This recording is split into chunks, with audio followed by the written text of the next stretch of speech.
Parties పొత్తు అతనే కదా, ఇంకేముంది? అసలు పొత్తు లేనిదే బాబు లేదు కదా. ఆల్ పార్టీస్ పొత్తు బాబే.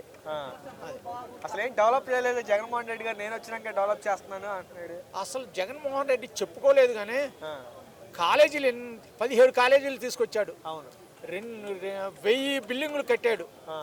సచివాలయాలు కానీ, ఆర్పీకే కానీ, వెల్నెస్ సెంటర్లు కానీ, ఇంకా ఎన్నో చేశాడు.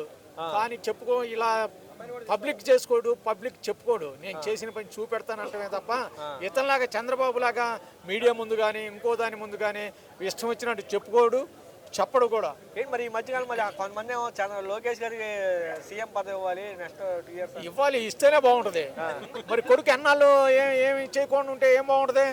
లోకేష్కి ఇస్తేనే చాలా బాగుంటది. ఇప్పుడు ఉన్న పరిస్థితుల్లో లోకేష్కి ఇస్తేనే బాగుంటుందని నేను కోరుకుంటున్నా. ఓకే, అంత విజన్ ఉందా లోకేష్కి?